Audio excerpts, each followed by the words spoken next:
You live. That's their choice, yeah. It was before time. We'll call this meeting order at 6:02 p.m., April 24th, 2023. Welcome to Blanco Historic Preservation Commission. Mr. Escovy, would you like to do roll call? Yes, you bet. Brian Moses here, Randy Cambridge here, Gail McClellan is here, Pam Capps is absent, Holly Bobright is here, Barnaby Cox is here, our supervisor is a.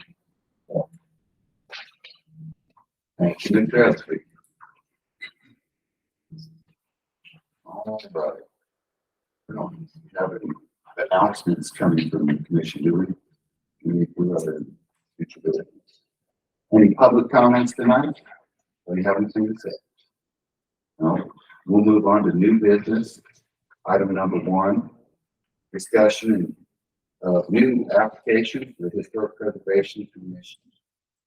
So far, I have only received one completed application with resume from him.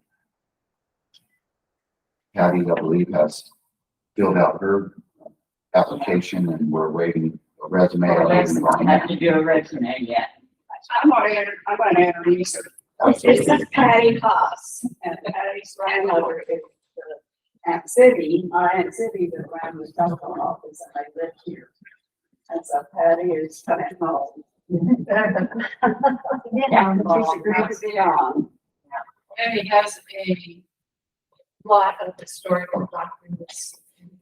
Things which are really fun to look Yes, at. paper, pictures beyond. You got it.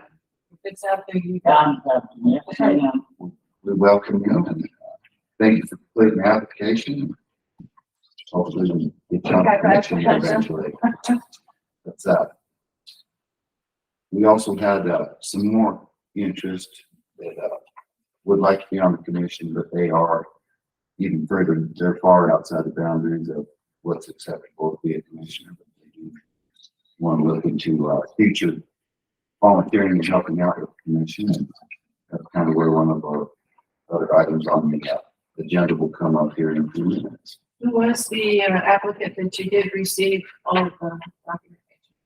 That was Maria Mathis. Oh, she was here last time, right? Yes. Yes, that is correct. She did submit application and resume. That was all her stuff in line.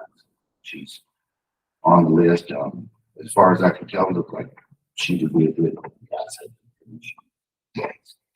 Having one, she gets her resume, and at least 2 good applicants at the moment. Happy to announce that. I think that's good news. Has anybody talked to Donna Fox? Yes, she wants to travel. But if you talk to her too, maybe you could persuade her. I know Wendy's spoken to her. I have.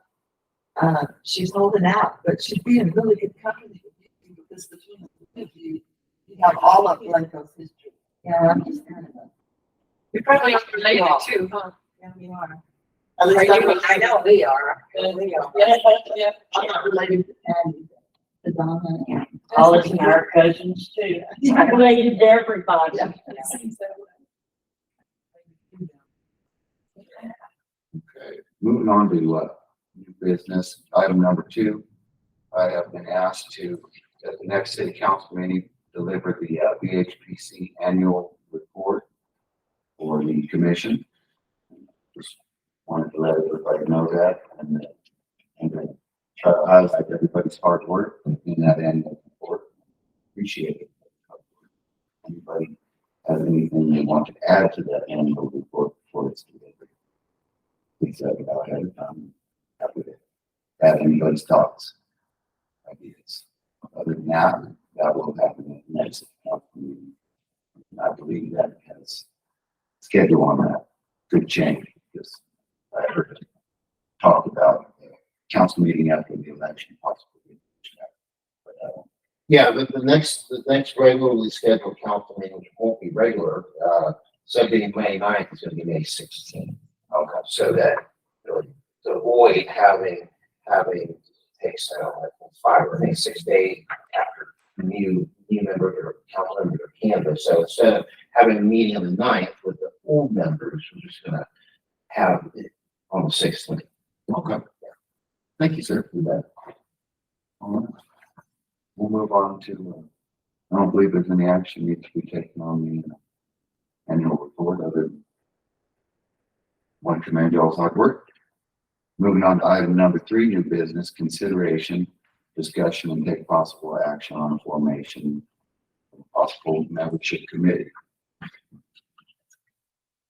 I support this idea, and I'll explain it as best as I can what I think it could be. I think we would like to form a committee, and essentially it would be a committee of volunteers to help out. I believe the workload of everyone on the commission is a pretty heavy workload, and the more volunteers we can get involved, the better. And there is people that maybe can and will volunteer that don't qualify to be commissioners, but we can't exactly make it 3D everything that we're working on without bringing it to commission for a vote every time we want to put them on a specific project. So I think that could be a good thing. It could also be a place to put potential applicants that have turned in applications that do qualify to be a place to be and be involved while waiting the process for a seat to vacate and open up, which sometimes happens a lot and sometimes doesn't. Every circumstance is different.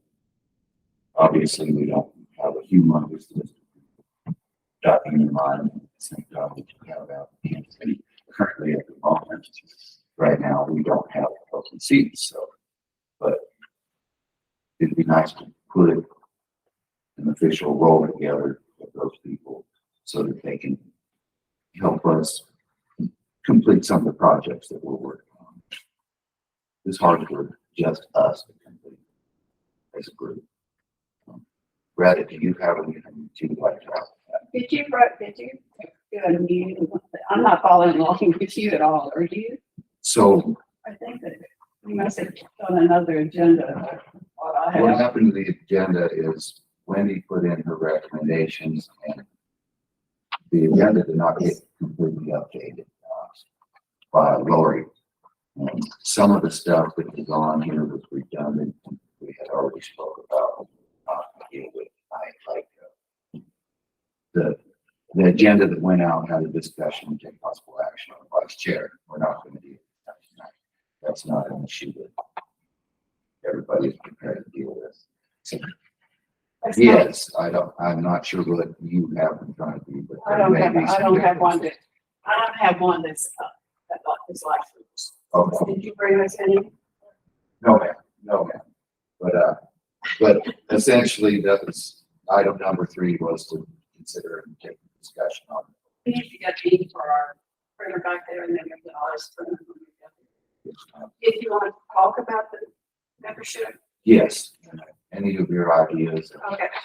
When we did the Fishery and Preservation program and the Blanco Historic Preservation Action Plan, the people who had worked on this plan, we decided that they would come on board as members. And so that was back when Linda Howard was even the our chair at the time. So we haven't really done this before, but because of the fact that, just like what you say, that y'all don't have time, we're not getting things done because we don't have time. I mean, so there's people, and I met a couple this night before last, Jackie and Rob Flores that live in the blue house on 9th and Steve, but they like to, she and studied the deal on Bonnie and Clyde and wrote this great article about it, and they love to do things. So they can come on board, even if we want to call it Friends of the Blanco Historic Preservation Commission. Are members, they're not voting members, they're not a committee that like Streetscape or like the Nice Friendly Skies, it's a action plan itself. They're just a group that meet together to let's get some of this stuff finished. And so Jackie, Sarah, and Bob, and Bob is going to come tonight. Okay, still. So we have about 4 that are interested in doing this. I want to get them together. And I know Wendy, if she moves on, that she wants us to keep helping with the commission too. And so that would, she'd be another good one. And so anybody that you know that wants to do this, we'll try to get it together and we'll meet and we'll talk about it. And you can vote on it right now. I like the title Friends of the Blanket. I like that. I just decided. I like Clever. that. Clever. I love this. I'm involved in a number of other organizations and they have groups like this, a leadership group, but then they have the support of the many folks and they're called the Friends of. And I do too. It's a great thing. So I'm sure you want. Any input? Have a good week. All this. I'll go along with that. I'll make a motion that we, form a membership committee called Friends of the Blanket Historic Preservation. The motions that we form a committee named Friends of the Blanco Historic Commission Committee. Do I have a second?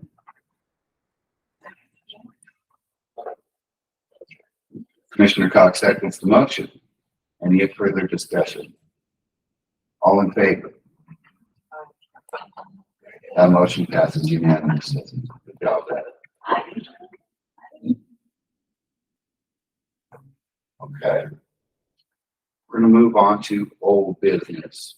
Under old business, item number 1, we have approval of the minutes from March 27, 2023, our regular meeting.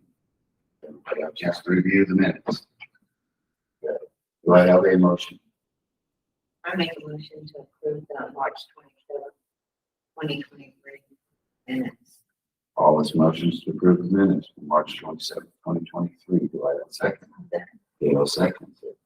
Any further discussion? All in favor? That motion passes unanimously.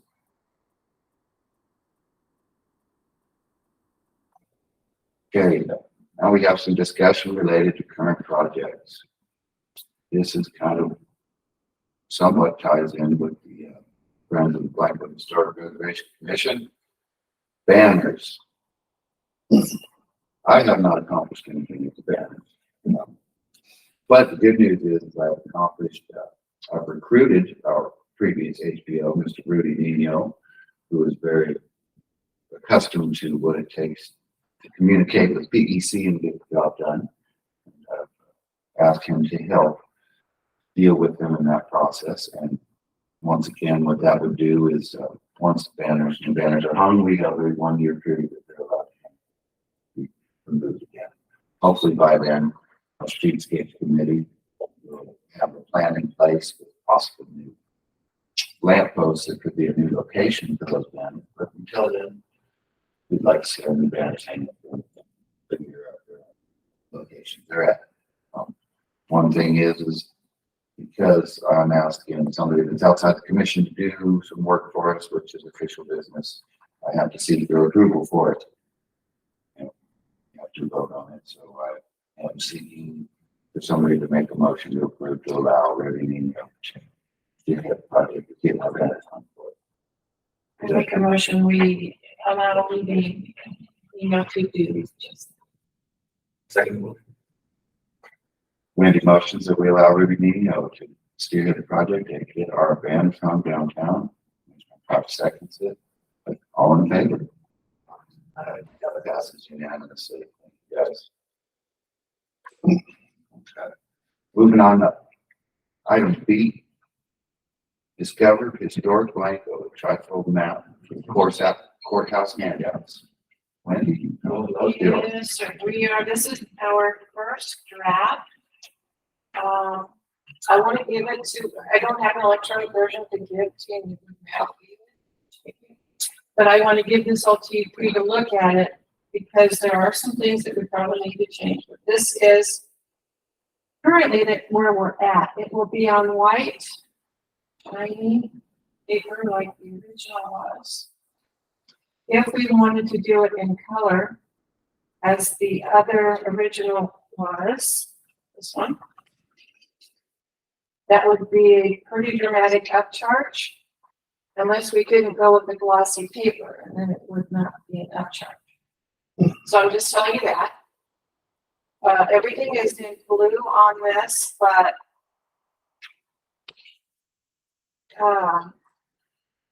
and there's a lot more to read, as you can see.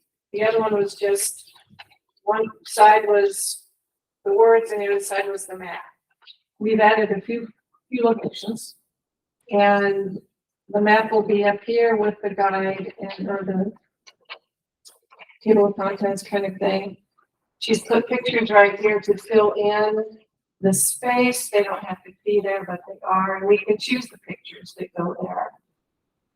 And at the end of all of this, it will be, as we talked about before, the south side is one color, the north side another, the east another, and all four sides are different colors.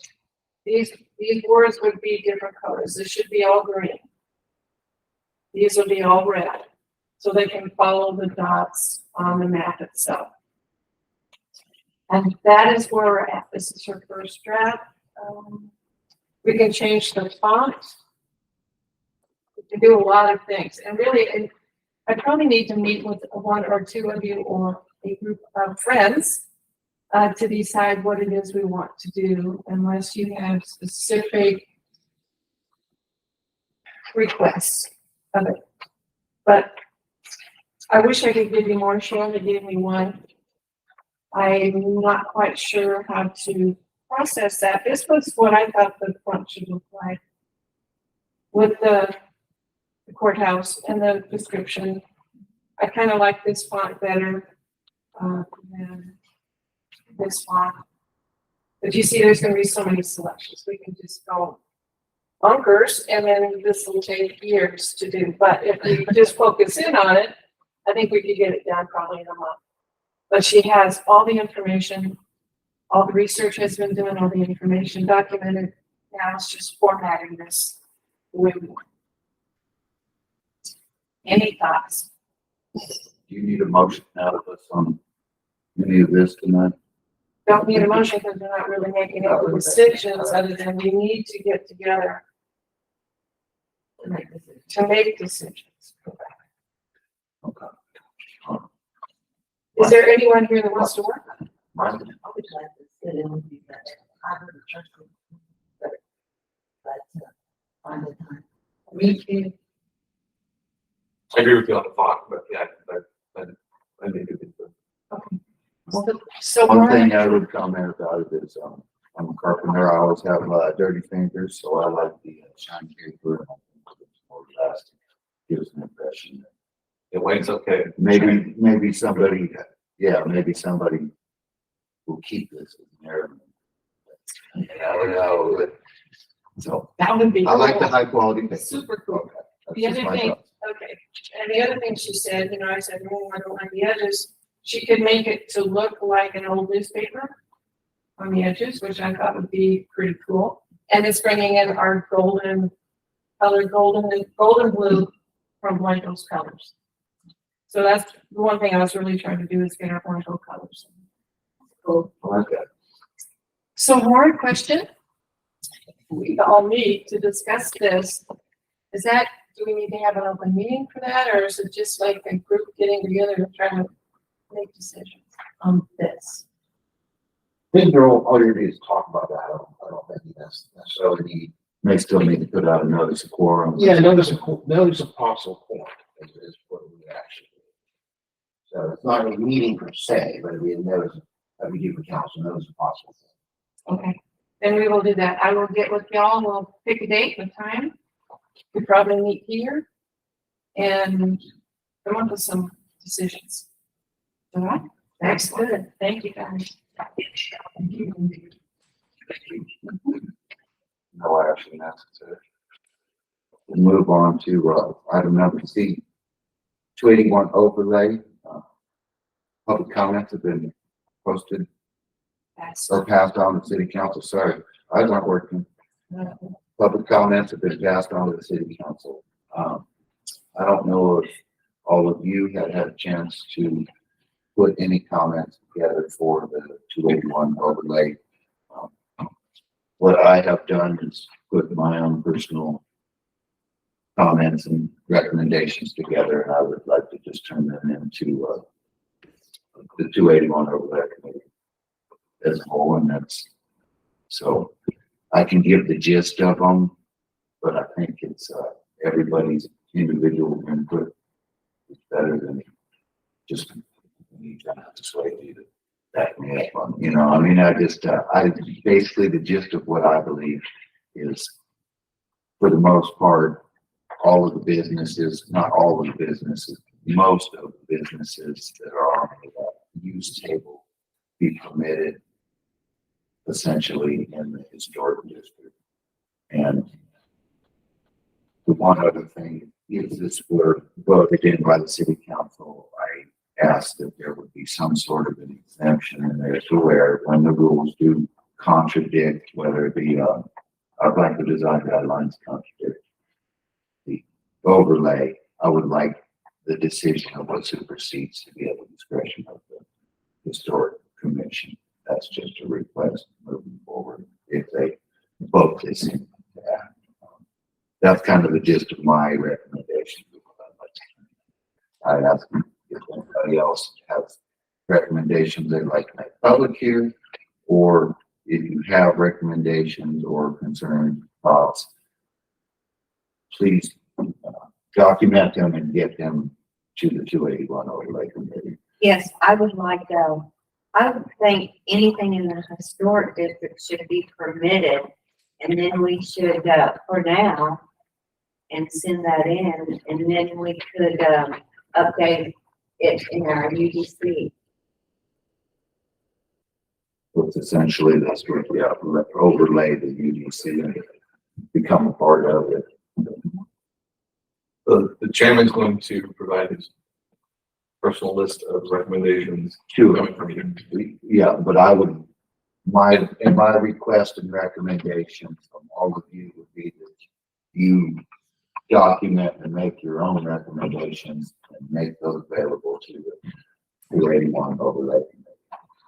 Are you going to share your recommendations with us? Absolutely, absolutely.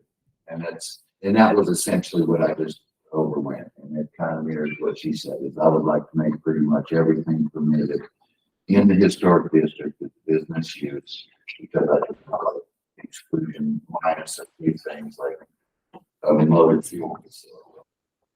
I don't think we need the access downtown, but There used to be one. there used to be one, you're right. Maybe now for safety issues and stuff, maybe we don't want that. I personally would like to see one, but So Ryan, am I hearing you say that each one of us should take our recommendations for that column and give our recommendation to the 281 overlay, whoever it is, and let them decide for all of our, or are we going as a commission with recommendations? that depends on whether or not our recommendations line up. You know, I mean, if, as I laid out right there, that's kind of the base of just my recommendation. Two things. Pretty much permit almost everything other than there a few items in here that I put as non-permitted. And then have the discretion of the historic commission be able to decide what rules they want to have if something contradicts, if something conflicts. The 281 overlay conflicts with blanket design guidelines, or the Texas Historic Commission guidelines, or the Department of the Interior guidelines that we have to follow. And if the 281 blatantly conflicts with it, we have the discretion of which set of rules we want to go with, because maybe at that time the overlay makes more sense for that particular case. Maybe And that is taking into account this gets voted in by the city council, if it doesn't, yeah, but if it does, these are my recommendations. Mr. Chairman, members of the commission, thank you for having me tonight. I'm excited to come back and talk about the 2D1 overlay with you guys, and thank you for the time that y'all spent looking at that draft and giving us feedback on that. So, Brandon, introduce yourself. Yes, ma'am. My Some name is- folks may not. thank you. I'm sorry. My name is Brandon Land. I am the consultant that has had the opportunity to work with the city on developing the 281 overlay draft code. And so my job is to help write it and then also help get it through the process and make sure everybody feels good with it and all the different boards involved feel good and confident. And, so, yeah, thank you. Yeah, I'm here tonight to help make sure that y'all feel comfortable with how the 281 overlay relates to y'all's historic preservation guidelines and due process. Listening to the discussion, a couple of high-level process things I'd like to just point out is just keep in mind the difference between zoning and historic preservation guidelines. So zoning is concrete, black and white. It's legal. It says any development that happens here must follow these guidelines. There are no ifs, ands, or buts about it. It's the law. Historic preservation guidelines are a little bit different. With the guidelines, they say that due to any changes to an existing structure, existing property needs to follow these guidelines as well as possible to the maximum extent possible when they're applicable. Not all historic projects that they'll have come through are going to be applicable. All the regulations can be out of them. So keep that in mind when you think about the relationship between these zoning requirements and your guidelines. Y'all's guidelines really get into the detail. They focus mostly on structures of buildings because it's intended to protect historic landmarks. So the 281 overlay that we've been working on works at a higher level. It's focusing on the city, street patterns, blocks, setbacks. To a large extent, it's focusing on new development. So so I'm saying this that I'll feel a little bit more comfortable with the relationship between the zoning and the historic guidelines. In a lot of cases, most cases, I would say there isn't going to be a conflict. So where I'm going with that is, I would say where if you look at the details of the guidelines, it talks about doors and windows, it talks about roof pitches and structures and maintaining the historical integrity of existing structures. I would say where the historic or where the 281 overlay requirements leave off, that's in large extent, that's sort of where the historic district guidelines kind of pick up and continue to address future development in the historic district. And so with the 281 overlay zoning requirements, those things will be mandatory. And so in talking with Laura and in talking with other members of the steering committee, what we talked about was potentially having the use requirements, kind of carving that out and having the historic district defer to the UDC. That's one way that y'all can do that. That might be an easier way. Another way to do it is for y'all to get feedback and specifically mention which different things in the historic district, what uses y'all want to have allowed there. And then also put a stipulation in there that in any case where the historic district guidelines conflict with the 281 overlay, the overlay or the historic guidelines shall govern. But hopefully it helps you all understand the difference. With historic preservation, there are guidelines that would be followed, but with the overlay, those are rules that have to be in place. So we can incorporate that in there. Absolutely. Thank you for taking that time. Yeah, absolutely. Yeah, they're a little bit different, but as I've kind of stated all along, I think the areas where there may be conflict are few. I believe that, but it's where they do conflict going to matter, and that's that's where I think it's, the discretion is something that's not to ask for, whether or not it's received. Go ahead. Do you not want to vote on this as a commission, or do you want everybody to do it separate? Can't we just go through and? We can vote on it as a commission. I have a question. I understood from Laura some things she said at some meetings that there have been some rewriting done for this. And where is that? Y'all should have the current copy right now. The current copy from last month? Have there been, changes since last month? No, ma'am, there have not been any changes since last month. Oh, We've I been kind of understood waiting. that there were some changes from last month. No, there haven't been any changes since last month. The copy, because I think how long has it been since I was here? It's been about a month, right? So I think y'all were furnished a copy right after that, so there have not been any changes. We've kind of the process has been sort of on hold that where we can coordinate with you guys and make sure that y'all feel good about this. And I do not feel good about it. Not if there hasn't been some revisions to say that, this plan takes over our community. That's the impression I get from reading that last thing that y'all gave out. And it specifically said that, we would be at its mercy, so to speak. What they would say those words, but that's the impression that I got. So I would like more reassurances that the EDC, we already have zoning, and the zoning has been passed by city council. And I do not like the wording in the last thing I got, so I would vote no to the 281 override, unless I had something on paper that said otherwise. so are you concerned with the overlay as it relates to the historic preservation Yes. district, or are you concerned with the overlay in general? I'm concerned with it.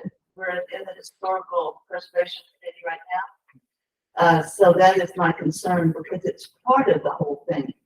So you can say all you want to about, well, this is what it means, but that's not what I read that it means. I want what I read to be the same thing y'all say. Okay, so and this is why we're here tonight. And so that we can work through some of the concerns. So if you can point me to what specifically are you reading Well, that? unfortunately, I didn't bring mine. Is this? That is just, that's the use table that's come out of it. It's just part of the document. And so where I was going with that is, we can have a vote. I know that there's a lot of differing opinions on this, and I don't know that the commission can come to a final decision. And the other thing I was also wanting to mention, make sure everybody understood is our vote's not required.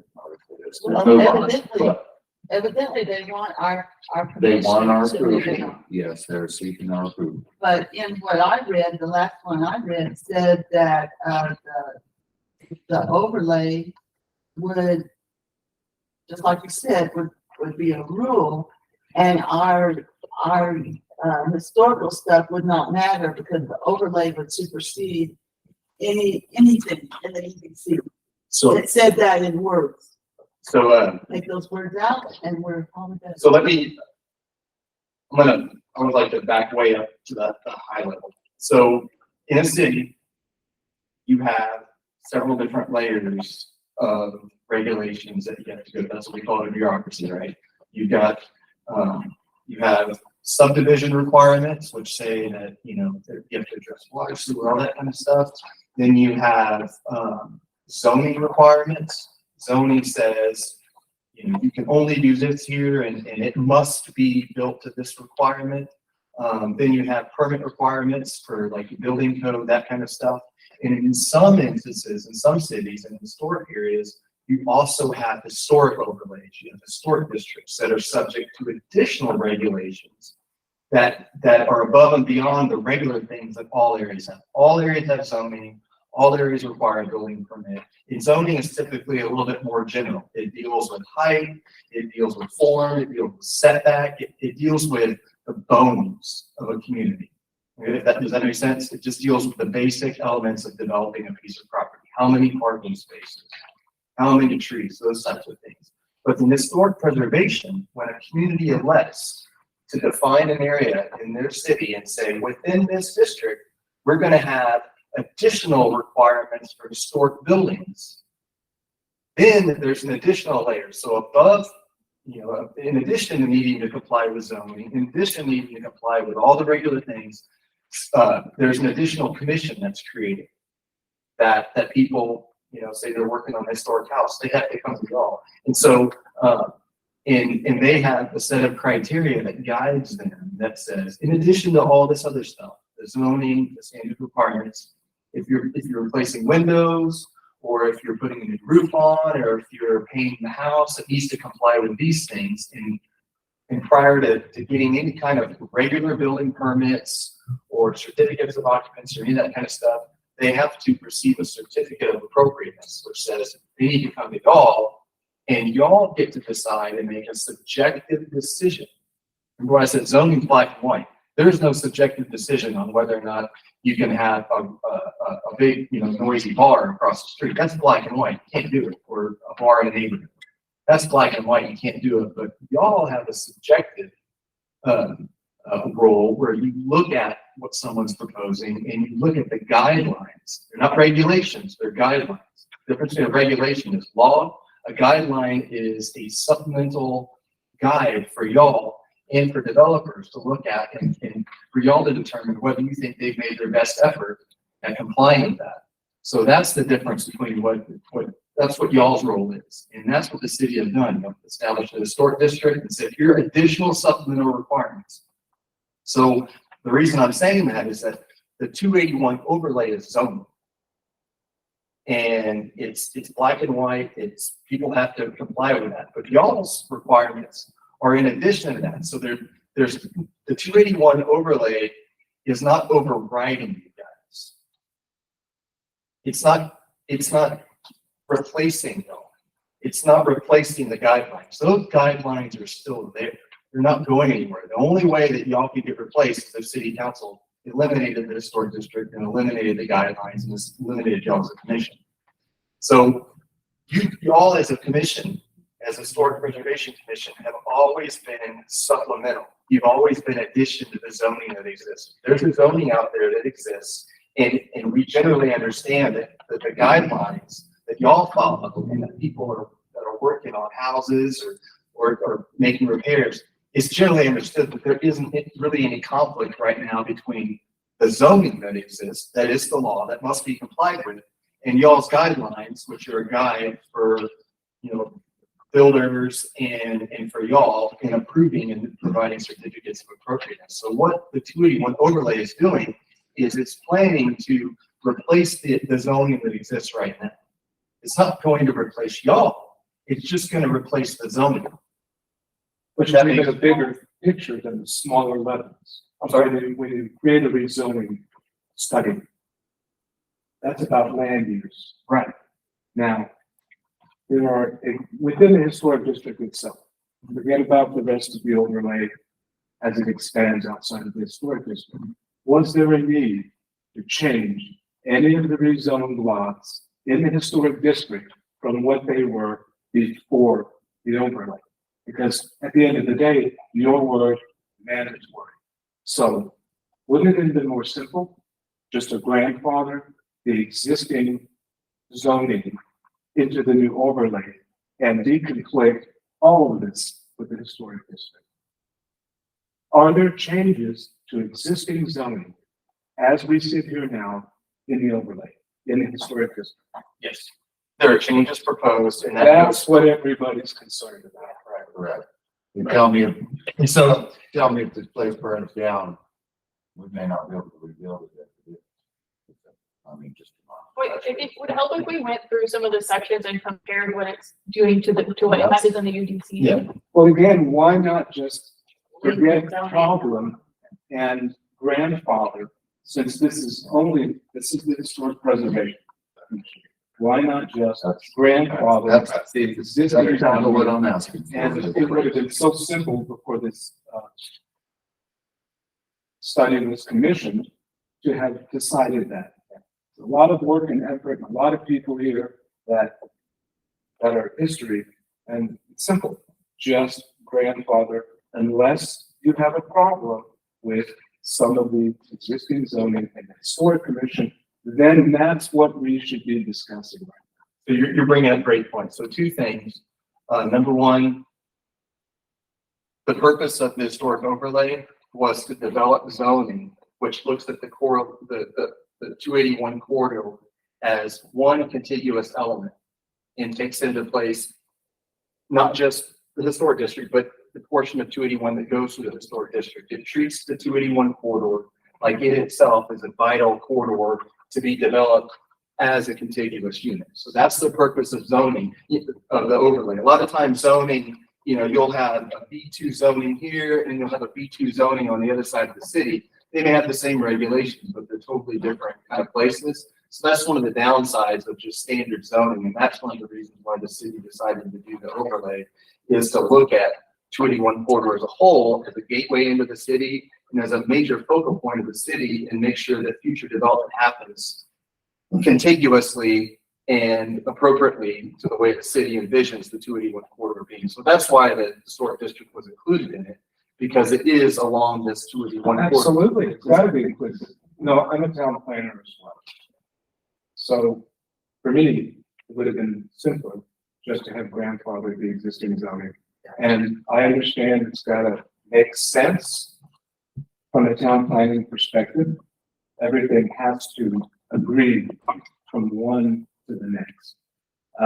But that in a small community, as you know, is where you're going to get the kickback, as they're going to say, wouldn't it have been simpler just to have grandfathered this small piece of this bigger? Now, whether or not it's possible to do, I mean, you can argue that it's not, you can argue that we cannot make it uniform, we cannot put together a solid plan unless we're able to rezone everything. Have you read it? I have. Okay. Did you But see here's- the, did you see the, here's what I would like to- exemption? I'd like Did you to see add the to section that. where it talks about exemptions and Excuse me, Brandon. existing non-conformity? So Right. that addresses. I'd like to add something to that. as well. This historic district doesn't match our UBC. It doesn't match anything. It's kind of a creature of its own, a piece of history that will never be matched again. We would never write building codes that would want us to do something like this again. That's my point. Because no matter what you write as an overlay, it's not going to match what this historic district is and never really was. He's got a very good point. That's kind of the bottom line of what I was looking at is, why don't you just get them? I mean, I know you want to run it through town. You want it. This will never be contiguous with anything. So this historic district will. So to write it into a piece of law and try to make it one continuous use. We Y'all are, get totally. we are not an urban city, number one. And we've heard that there are not gonna be any changes to what's already here, but that's not what the form said. And, if you're gonna replace the zoning that we went through heartburn to get, that's not really a good idea. I mean, it's like, this is the most un-Blanco thing I've ever heard. It's so un-Blanco. Well, real fast, if you read the regulation, when we wrote the standards in there, we looked at what's here. So when you mentioned if this building burned down, you'd be able to build this building right back. There's nothing in the regulations that say you can't build this. So then why change that? Cause if it burns down under the UBC, it's gonna have to have a 40-foot front setback. That's a UBC issue. Yeah, I think if you see issue, besides that, the city council gets variances for things So- like. So you're So- replacing that section of the UBC. So right now, Make it more like. under the way the code is right now, you'd have to have a 40-foot setback. So under the way the code is right now, you wouldn't be able to build it back. So the 281 overlay, that's the whole point of the overlay, is to make the zoning more consistent with what exists in the city. That's the nature of this. If you read it, the purpose of it is to make sure that you have a zoning that's consistent with the historical fabric of the city, not what exists down there, so. I appreciate everything that you're saying. There's a lot of positive things. And it was also a very forward-thinking thing to do. Now, did you do a study in the historic district to see when this new rezoning were to take place, if it's approved, who is in conflict with it as existing? That biggest in the I city? feel confident saying there isn't a single building. Well, I don't down here know. that's in conflict with I'd like to ask my commissioner a question. You got one go. So as I see I don't it, want to keep going. as I see it, the big thing that Jump on that it. affects us in the historic district is the use table, which is printed out there. You guys want to go through it line by line and give your I don't opinions want on to do it? it tonight. Not because tonight. I don't want to be here till midnight. Exactly. But I would not mind making a motion that, we grandfather any existing zoning for the historical district. Okay, Gab motions that we grandfather any existing zoning And I for the think- historic Are district. you set your recommendation for So the commission? That if we vote on it, that would be a commission wide. I think that we gotta send something up. We can't do individual things. We gotta send a consensus. I'm sure that I might be a lone ranger here, but I don't like these changes. I don't like somebody coming in and telling Blanco people what they can and can't do, because we've decided already with the UDC, with present zoning, we've decided what we want. And I don't like somebody coming in and calling us an urban city when we're just a little country town, you know? Y'all have bad language in there, it needs to be rewritten, it needs to say plain language instead of coming in and you cannot understand it. I agree. It's really hard to read. It's really hard. And Figure we're out. educated people, at the kazoo, we're educated. So don't try to bulldoze us with this when it doesn't say what you're saying. You know, if these papers said what Laura said and what you said, then I might vote for it. But those papers that I read don't say what you said, they don't say what you said. They don't say that there are no changes. They don't say anything good. They confuse that. Heck, me, and I, from what I've heard, and I've not heard anybody that understands it. So let me make sure, so I'm not a land use attorney, but your statement, you want to grandfather zoning, so you can't grandfather zoning. So if I understand, and I just, tonight, this is takeaways. I want to make sure that I take away and I know exactly what's changing the code. So when you say you want to grandfather zone, what you're saying is you want the zoning as it exists in the historic district to stay the way it is. That's Yes. right. So you're saying you don't want the historic district being covered by the zone. I know. Just Okay. include the existing zoning within a historic district because of the other things you mentioned, that it is a unique part of the environment of this community. And look We at it haven't- and say. We haven't as we put seconded the this motion together- yet. We're still in the discussion phase, but I would like I don't want to to hear keep from that. Commissioner So Wendy. sounds like y'all just, we have the overlay. We have basically 500 feet on either side of 281 going down the corridor. And so y'all want to carve out the historic district, and I'll be totally frank with you guys. Total carve out. We're talking about. Yeah, it's total, and I'll be honest with you guys, carving it out, it really isn't gonna be a big deal, because this overlay is really intended to address future development. Okay, There's not gonna be much development. yeah, there's not gonna be a lot of development in downtown, okay, so the whole point is, the overlay deals with lots more things than just buildings. It deals with landscaping, it's also gonna deal with streetscaping and different things, so the purpose of bringing it into the historic district was to have it be all contiguous, not to go override people and not to change the historic district. If you look at the regulations, all the regulations are match what's here right now. It was our understanding that the city wants something contiguous placed on the entire 281 overlay. That's what we as consultants were tasked with. The city council wants it, not necessarily. No, the not city. the city. I understand, but that's why we came to talk to you guys, because the historic district is a tiny little piece of this overlay. And it's probably going to be the section of the city where the overlay would have been applied the least. Again, the overlay is intended to keep out the big boxes, to keep out the Popeyes and all that junk, not to do another layer of regulations on downtown, so. It's actually also just, I don't know if most people know, but correct me if I'm wrong, that overlay encompasses about 20% of the property within the city. Yeah. Like, That's a lot. So again, that's why I'm saying like, hey, you guys want to pull it out? You want to pull this historic district out? Let's do it. Let's keep going. So I still would like to hear your comments with you. Well, I think we just need to focus in on the historic district. That's why we're here. That's our job. And if we can pull it out and it won't make that much difference in anything, I absolutely go with, let's just remove it from the overlay in the historic district. Okay, so Gail motion to remove it, to remove the historic district from the 281 overlay background budget.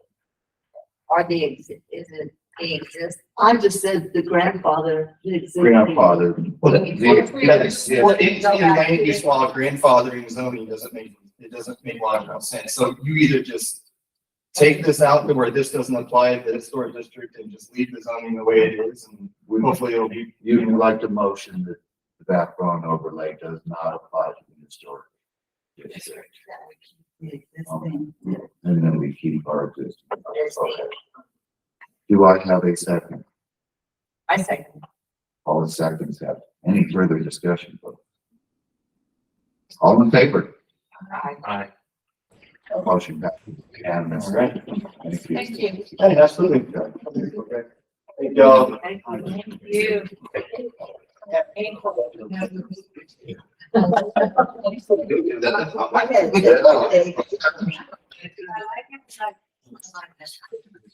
All right. Move on.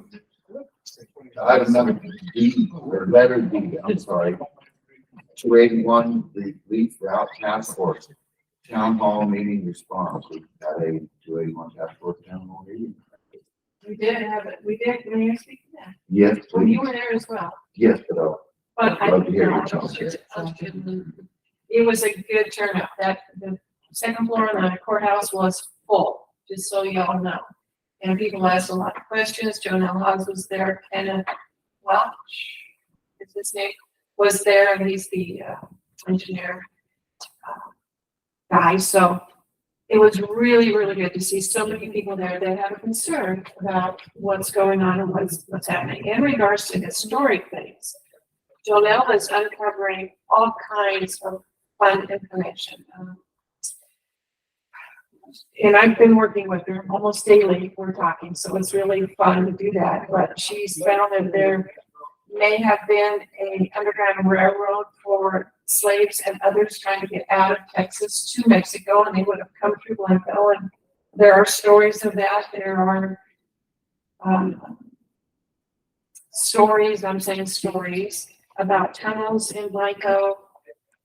So we're investigating that. She's also shown that it could go either side of 281, the relief route. So she is still trying to identify all of the historical things, which are walls and creeks and springs and houses and barns and anything historic. I sent you, I hope y'all got it, was my letter that I've written to TechStop. Wait, I'm so sorry. She has no internet right now. Did you all see it? Yeah. Okay, good. I do have it. There you go, Hollis. That, you asked me to write a letter to TechStop last meeting, identifying that we wanted the exact same studies as the county is requesting of them. And then I added in two other studies. One is the noise vibration, which is having an effect on a historic building, 1800 buildings. So the noise and also the movement of traffic. So those two things need to be studied. We need to know what an impact it is having right now, and then tell us how will it increase or how will it be changed when more traffic is coming down. And the second request for analysis was the Environmental Protection Agency, EPA, in most states has a requirement, and I have not been able to identify how many feet off of the main thoroughfare we have to be concerned about and monitor the CO emissions for the residents, the businesses, et cetera, going down a main thoroughfare, such as 281. So I asked them to do a study on the emissions that are happening right here in town. Because I was told by another engineer that's not living here, but is in that world, that if they did that study, they may find the fumes that are already existing far surpass what is safe. So we as a city are requesting two different studies.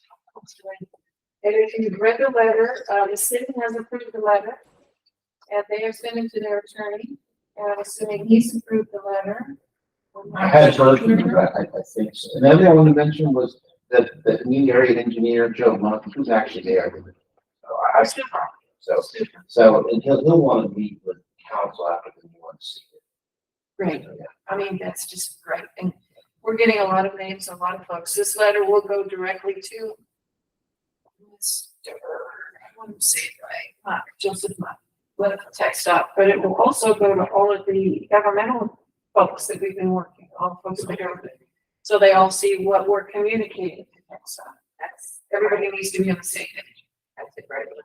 So I was asked by the mayor to sign that letter, if y'all approved it, and give it to Warren, and then Warren will move forward with it and let us know when you send it off.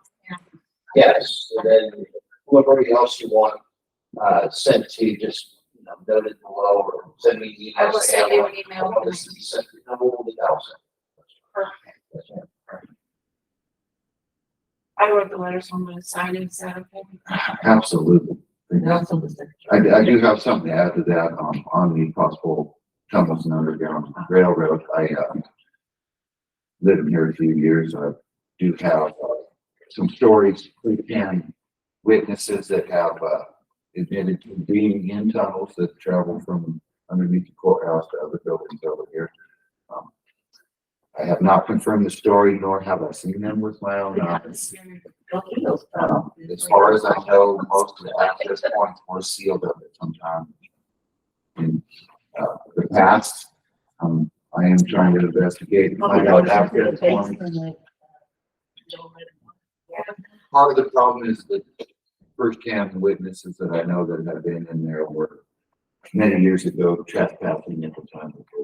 So some people are reluctant to divulge all of the stories that they know, but still, it's a part of our history and we're working on it. I also heard that, some of the tunnels were sealed up when they built 281 through Wayne. And that would be interesting if they happen to build up, or they build up according to the engineering specifications. Yes. I mean, all these things, we're just trying to gather as much as we can. Yeah. So if anybody hears a stray story or anything about that, please look into it. As far as your letter, we start motion on it. Yes, please. Anybody have a motion? A motion? Can I say something Yes, real ma'am. quick? That's why we started this, remember y'all don't live in the, put them to work.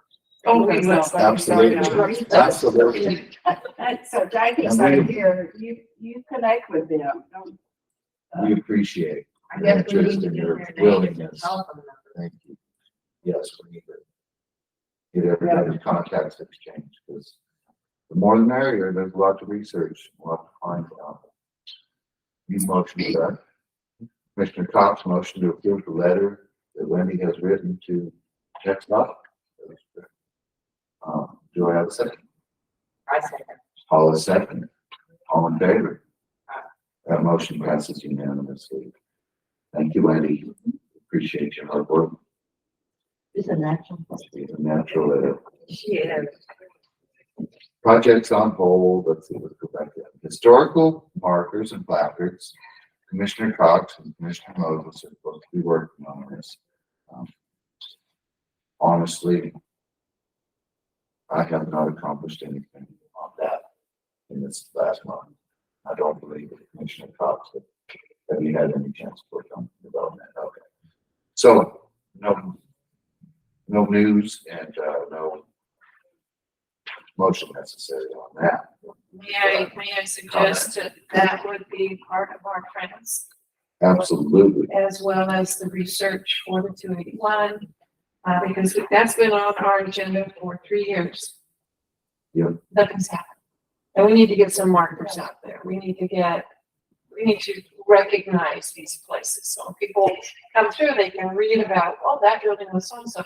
We even have a QR code now that will refer them back to the city, which refers them back to a book that we have that's being updated. And that's another one that maybe.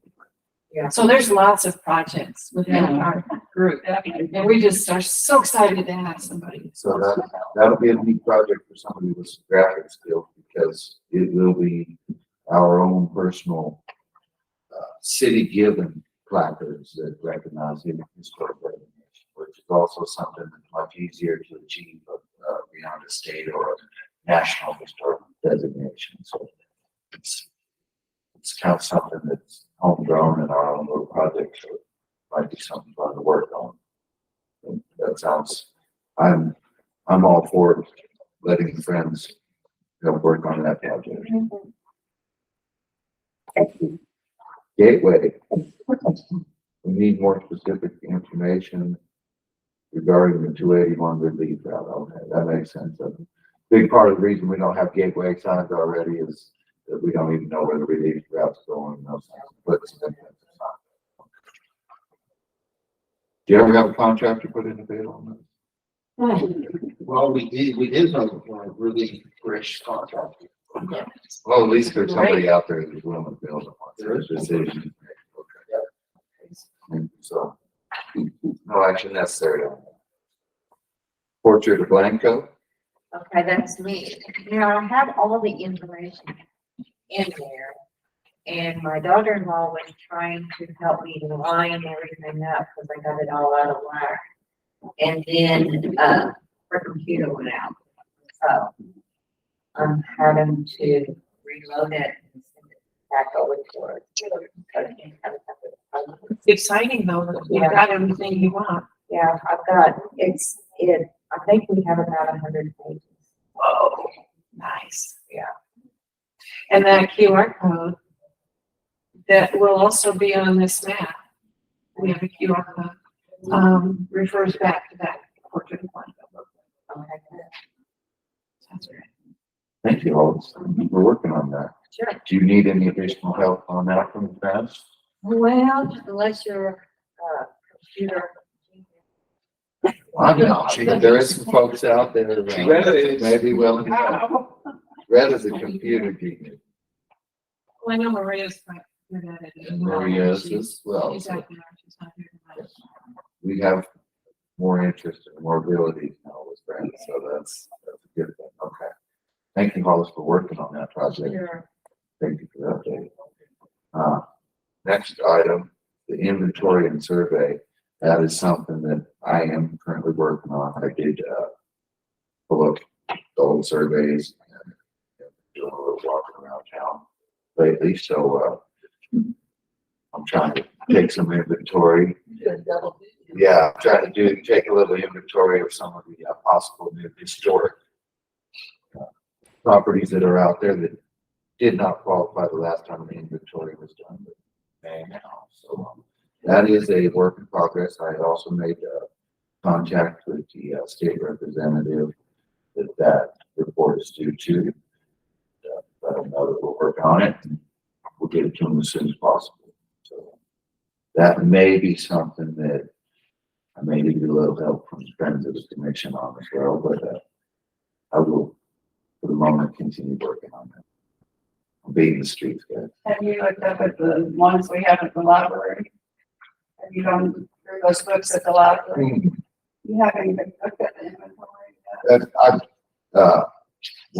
Somebody, Rudy, I believe Rudy had sent me the previous inventory of the last time that the inventory was done. There's two thick books like this. Okay, I haven't seen the official. When I finally found them, I went and looked at the library one. The way the survey and inventory was done was that you take a camera with you and take all these facts that go into those books. Yeah. It is It's very, Very We detailed, had yes. teams that went around and did it the first time. Well, it starts with figuring out which ones they are. One first. person could That's pretty good. Yeah, we definitely need some help on that. That's another one. Museum, possible location for a museum to display various items that have been given to the historic commission are being allowed to display by us. That was something that I am speaking with somebody about. There is no commitments made. I'm trying to get us a location over here, across the street. There's a few empty buildings over there that aren't generating tax income or anything.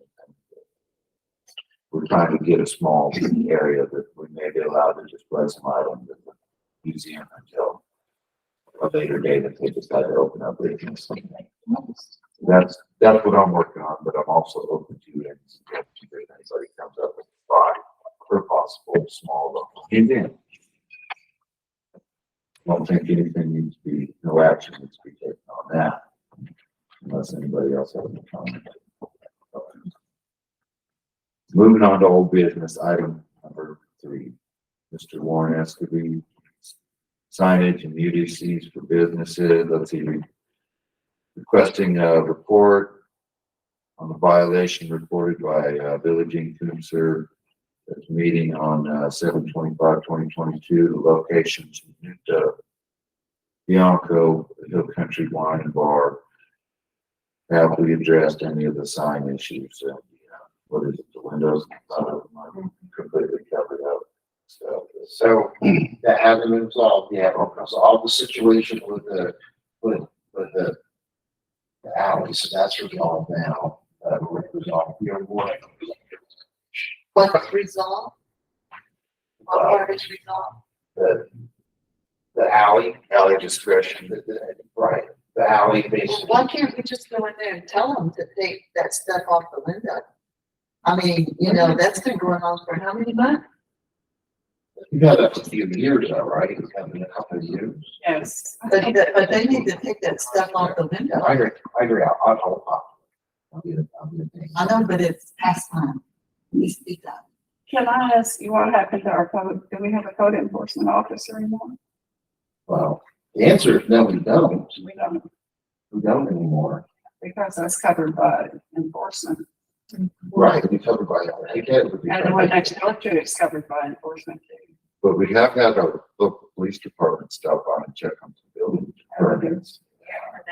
So if they're willing to stop by and check on the building permit, maybe they can check on some actual violations. Throwing that out there. The one next door got a building permit, even though they didn't comply. Which is the one next door. I know this one, but, Pharmacy. oh, yeah. the pharmacy. You voted to word it where they didn't get it unless they complied. Well, I've never gotten a letter of them complying. So I don't know what's going I on. think with they the got a pharmacy. permit, building permit. Main deal is they're in violation of the signage UDC. We're looking for a resolution for the future. How long have we- Warren's working on it. Warren's working on it. But we are no value if we don't follow through. They think we're a joke. If we don't speak and they don't act, then we are a joke. So if there's not a code enforcement officer, might it be the purview of the historic committee to issue a letter of non-compliance? Have they not had a letter yet? Have they not been told they're out of compliance? We're working on it, we told them. So Okay, so they know that they're out of compliance, so now all that needs to happen is they need to obey. Yeah. No, they may have a. You need money to get this work out. Are we going to get a, I've never been there, so maybe. What's that? are we going to get a compliance officer? We're not gonna get another compliance officer probably because, Too many problems. but Yeah. you're talking about why we don't have compliance officers, because the last person quit. I'm just wondering, Or was it a because paid we position? had compliance officers, Yes, that's paid still on the position. table. It's not because we don't have a compliance officer now, because it did happen when that was on the table. And I just don't want people look at the historic. And if we don't follow through on what we say, it's like a parent that's probably, the kid knows that they can work. Well, that was the one that you brought up, I that they should not get a don't know permit. anything about that place. Oh, you mean the, drugstore? Pharmacy. Let's, can That's we a, move that's a on? different issue, yeah. Warren will work on that. We'll look into it ourselves. We'll write a letter. That's We right. did write a letter to, and from that letter, there was action taken and resolution found. That was nice. So we have that. Consideration, discussion, and take possible action on a plan to find a historic preservation officer and possible compensation to attract. Okay. So that's what we've done. I put together a possible compensation program for a possible HBO. Of course, we know, hard to attract one. There's a lot of work being a commissioner on the historic commission, but there's even more work for preservation officer. Work that you do not get paid for, generally speaking.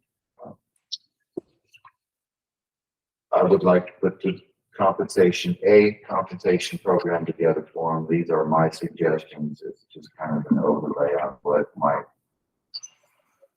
work. But, open suggestions and discussion on it, of course. Basically, I think, we could get possible funding. The mayor did say there's partial possible funding that could be used out of hot funds. Maybe not entirely. On the other end of it, we could try to add it to our budget that we asked for in the future from the city council, but until then, it's not something that's been approved by city council, so we did find with HPO until something is approved through city council, we would have to fund it out of our budget from the commission itself. With possible hot funds is what the mayor said. You could have a couple of different options. You get hot funds, and that's one option. The other option is if the city passes the additional fee, for the COA fee, they actually cover hiring that person for X amount of hours to complete the job. But kind of the basis of what I thought is start off at the top, like a major BOA, where you either have a new construction of an entire building or large remodel and complete remodel of a building where the HPO would have a pretty extensive amount of work involved in that. Something along the line of like a flat rate of $200. Currently making zero to do that. A minor construction, like a small remodel or an addition of a small room, something more on the minor end, they might get $100 per COA. So it wouldn't be an hourly deal, it would be a per project fee. And something small like a approval of a new business sign, or just a new use of business, something that's a really minor issue. That's something that maybe they get paid $50 per COA for. Once again, we don't necessarily have to concrete or vote unless everybody, feels comfortable in one direction or the other. But I am looking for input, suggestions, concerns. Where do these people come from? I mean, this is how much we'll pay them, but where do we get them? That's a good question. There's a recruiting process going on, and it's not going very well right now. It's part of it is I believe in part because there's something like this is not available at the moment. Anybody who kind of knows and figures out what the job entails sees how much work there is and also sees that there's no pay involved in it. Unless their heart's really in the game, it keeps them from wanting to be a. Would Rudy come in, would he come in and do this? That is part of why I'm putting this pay schedule together, is because he would consider coming back if this, something like this was in place. I But, think so too. He Because he did a but good he job. was not willing to come back and do it. And I don't blame him. I'm not talking down about the guy at all. There's a lot of work involved in it. And that's why I'm willing to sit up here and do this job for free, but I'm saying whoever takes this position, future deserves. Because they have to have certain qualifications. Yes, they do. Yes, they do. Did you assign any, in coming up with this, hours associated with each one of these levels? I projected hours of what I thought would go into it, and honestly, even at somewhere around the minimum wage, amount of hours that would go into it, I think cost should be far higher. I think these figures are probably still pretty light for the amount of work that's involved in, but I wanted to try to find balance in there and put some possible numbers to it that could be realistic numbers that could be met rather than looking at it going, $1,000 for this COA, where just, I'm also looking at it from potential business owners, and if it comes out of their pocket as a fee, I don't want to cost business owners an exorbitant amount of extra money just so that they have their ideas and so that they can spend more money on actual things. Want to find a balance there, but yeah, I do think that this pay schedule is probably still far less than what an HBO in my honest opinion. Have we looked at any other cities and what their compensation is? I know many of them do pay for HBO. Yes, many of them, it's something that's within the city budget. A lot of them, it's a salary position. So we do or we don't know. The ones that I have looked into, cities that are similar to us, have usually a low, in historic commission, where they have stuff going on, they usually have a low salary position. And that's like a part-time employee, essentially like the code enforcement. If we could have a code enforcement officer, it could be our HBO.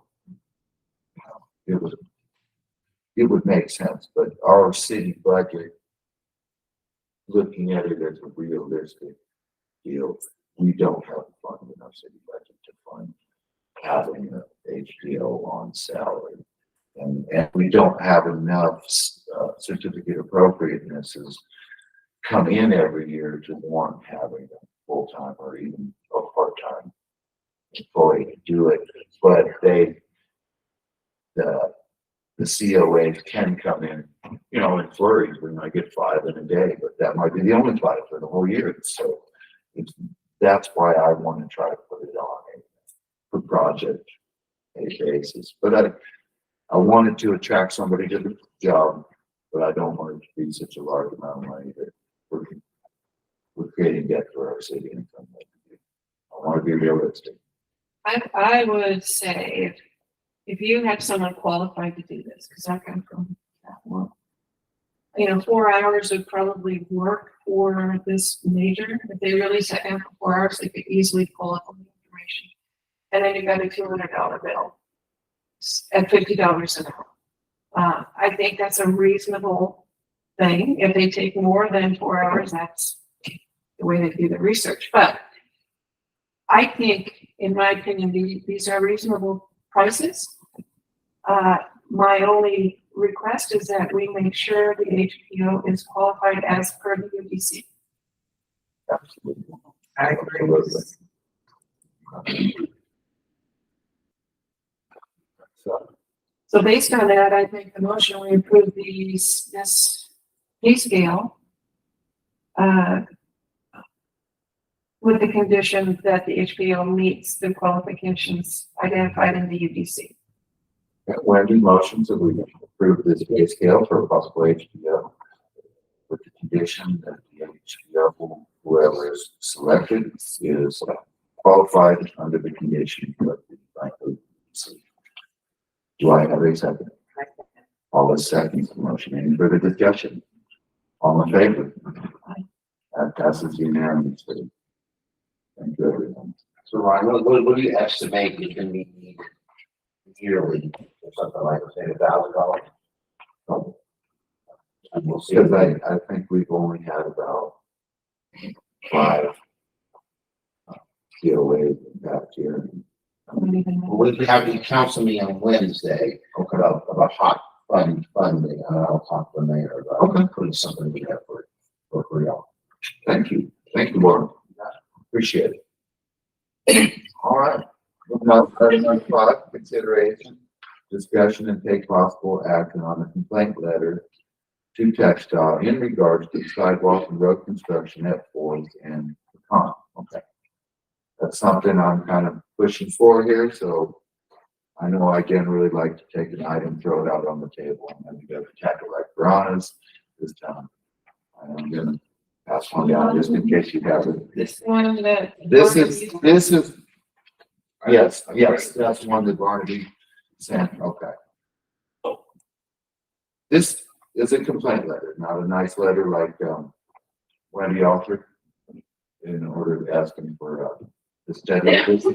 This is a complaint letter that I would like to issue to the Department of Transportation in the state of Texas. Just to lay it out there, my purpose, the reason I want to do this is I believe not only just rules, but laws that were put in place by the state of Texas, by the Texas Historic Commission, to protect our historic history were violated. And they were violated by TxDOT, which is another hand of the same government that put these laws in place. I think that that's a prime example of the left hand fighting the right hand. Unfortunately, we were the brunt of it, and what this letter wanted it to lay out is that not happy about the procedures that were not followed in the process. The other thing is we have an ongoing drainage issue with the project. Visually, it looks nice. It's something that the streetscape committee architect has been able to take what is there and adjust the streetscape's design to work with what's there. Minus, there is a major drainage issue over there. And at least one corner of it over by the old 300 gets flooded and is going to be a continuing drainage and safety issue. I think. So Is that it particular, identified in this letter, the drainage? Did you want to do that? we can, I do not believe it got in there, But did they, but that was an issue before the corner, correct? and that's correct. The drainage was an issue before the new corner. There was a drainage study done that TxDOT required us to do, and they have access to the drainage study. And that drainage study was not used in the construction that they did on the new corner. So the drainage issue that existed before still exists now, even though TxDOT, who did the project in the first place, required us to do a drainage study to fix the issue when they came in and did a construction project. They didn't use the drainage study or fix the drainage issue. But we still have an ongoing drainage issue that covers the entire walking path of the sidewalk and a large portion of water when it rains over there. That needs to be cited in the letter. Okay, that will absolutely be cited. Drainage. Okay. That contractor even tore it up like this now, this one's up there now. They tore it out one time and put it back and it's still worse Correct. when they put it back. Okay. So, we're gonna wait on this little month, or we're gonna fix it now. So moving on with that, okay, this is what I want to accomplish. Is I want to have some teeth in the letter. I want to set a precedent. I want the state to not only know that maybe they have the right to come in and do it. And not just in this historic district, but I want to set a precedent for the entire city that come to work on the playing field. Our citizens are engaged and we would like our input, our rules followed, which I believe the rules on this corner were not followed. That's as far as I can tell, that is it.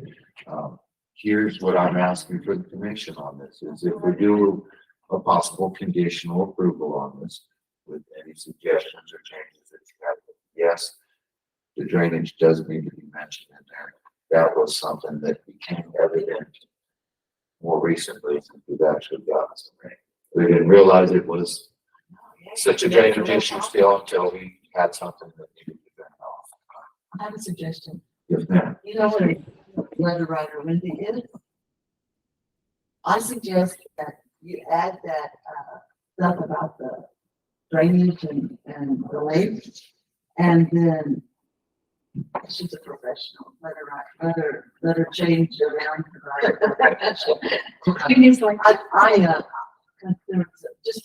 Just. Can we vote to give her carte blanche to finish this thing?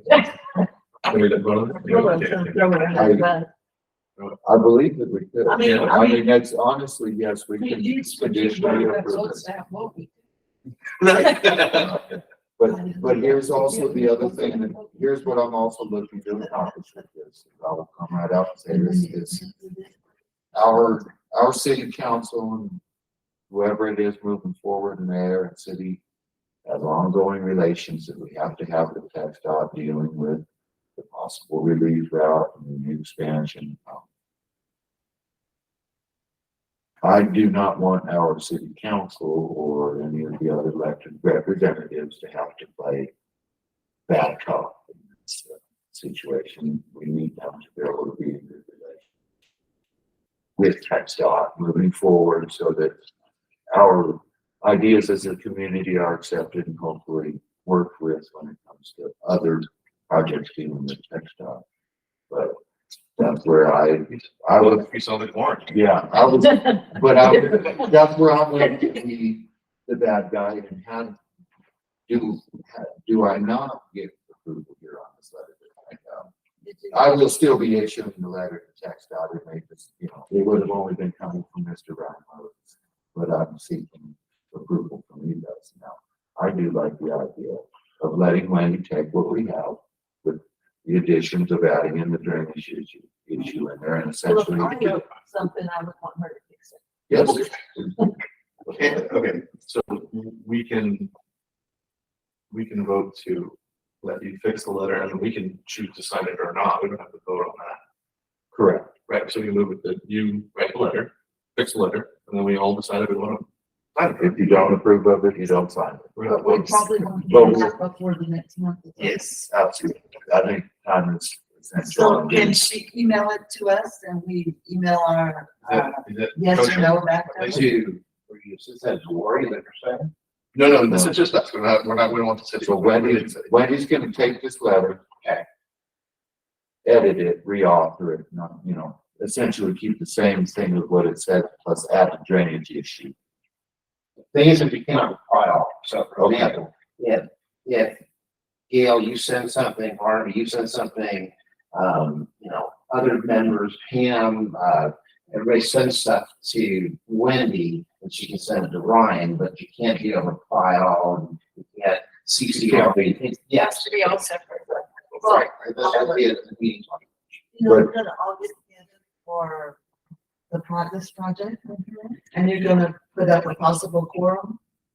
Yes, for that, we can possibly. Can we, We talk about it like that. sign it when we do that? Because that's the main deal, is I'm more worried about signing it rather than. Is this a possible form that yes, you can have someone sign? There'll be a possible form. Right, the idea is an open meetings violation where members of council or members of any board meet and they possibly talk about something in the. When there's a quorum. When there's a quorum and people aren't, the residents aren't aware of that, that's a possible violation. Emails can be done the same way, but if it's noticed as a possible, meeting, then yes, you would be one. So can we meet pretty soon to do this? I signed the letter. Yes, sign a letter, and that's the main deal is, I'm not with those conditions of allowing Randy to rewrite this and add what needs to be added in there. I don't think the feel, intersection is really good. I don't- It's all good. yeah, I don't feel that I need to approve it. I just would like to sign it. So, Oh, no, you but do. exactly, but well, no, I mean, I already approved it. I know it's gonna be approvable. Do we have a specific motion? Yeah, we do need motion. How about I lay that one out? I would like to a motion to approve the complaint letter to text out about the corner at Fourth and Pecan, conditionally with the, idea that Randy will edit and clean up the letter and add in the drainage issue. With this, you receive my approval on the letter, and the only necessary thing left from us in this motion would be our signatures on it as support. But everybody second that. Mr. Cox seconds that motion. All in favor? That passes unanimously.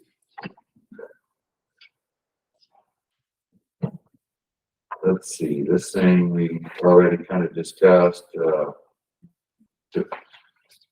discuss the new applications for the Preservation Commission. We've also established that we've got under the Preservation Commission that we have established, so I think we've got things moving in a good direction on how it's.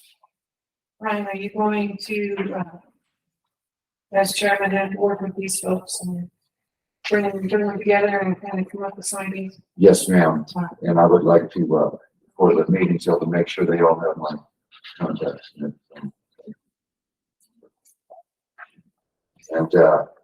we got some committee report, Rega, we have streetscapes committee.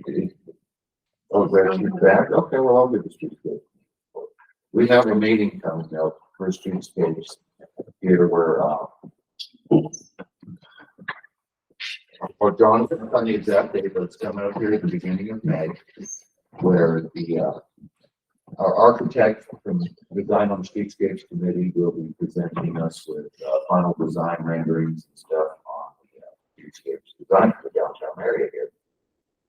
Those renderings and, plans will be presented publicly, so that the public input on it and make sure that everybody knows the, date of when that meeting will be, and look forward to the community's input on all of the hard work that the Streetscapes Committee has put forward into this project. I was talking Streetscapes, committee report. That fast.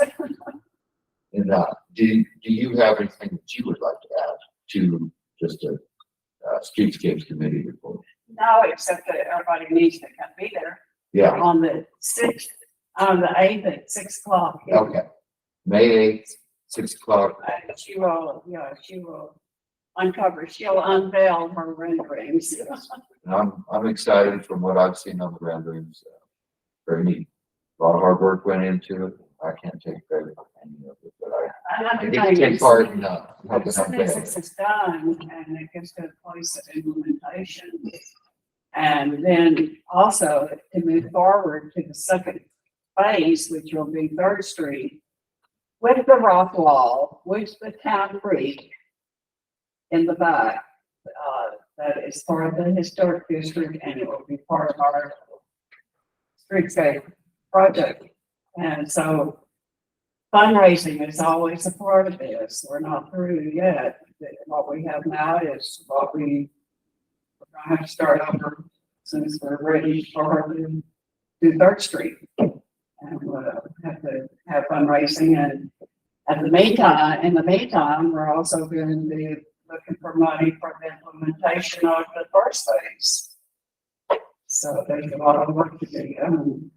I'm excited to learn that the U.S. Army Corps of Engineers is going to, we hope, they're gonna vote on that Wednesday, start working on that back wall. They're not gonna start working on it, but we have a, I think that what they're trying to do is get it in for a grant, right? Yeah, they're looking at, well, first of all we're gonna do on Wednesday is just authorizing the board to allow the Corps of Engineer to actually look at that study and then a possible grant. So it's not and then y'all will be involved, once we get the okay from council to even move forward with the grants and any possible grants, it sounds like they're gonna wanna do that, help us with that, then this committee will be very involved.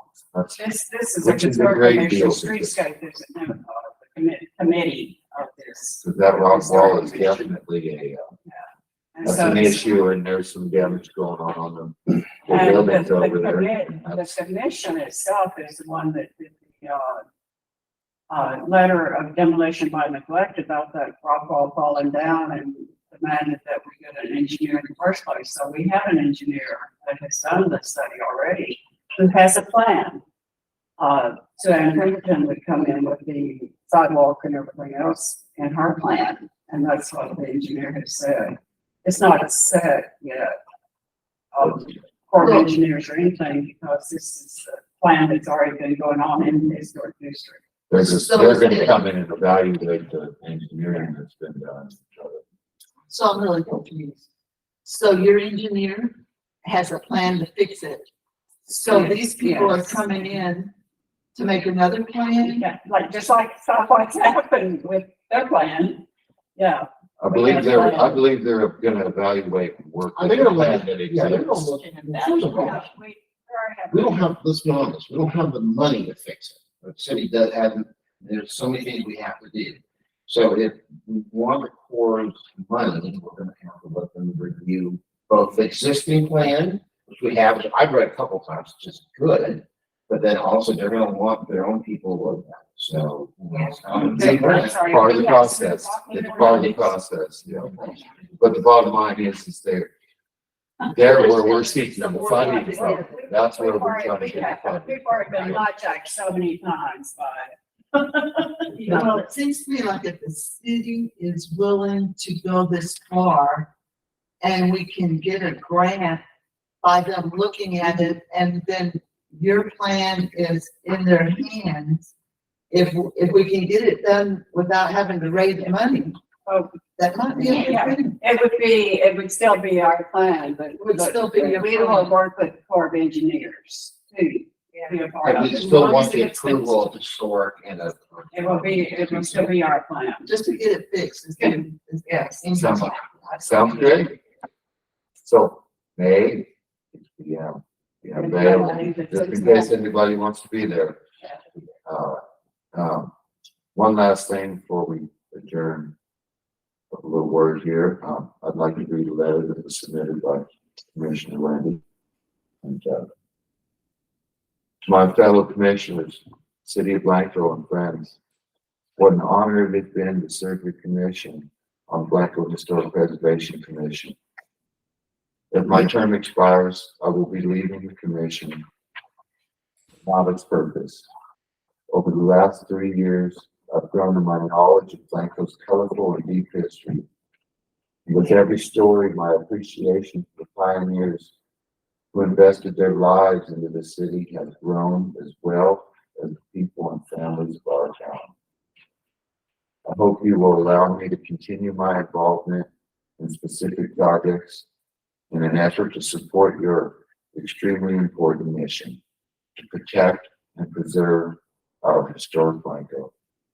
Thank you for allowing me the amazing opportunity to work alongside you. You're gonna be missed. When is this effective? Tonight, Tonight. I thought it was June. I have to leave, that's why I'm trying to get in. You ready? Okay. He's out. Well, I'm not going far away. So will you stay in contact? Oh, but she's gone. You'll stay in contact. I'm sure all of us are gonna chit chat. Yes. I love Wendy. I love Wendy. All right. On the outside of my business, guys, do I have a motion? I motion to adjourn. Yeah, motions to adjourn. Bonnie B. seconds. All in favor? That passes unanimously. Take that care, everybody. Thank you.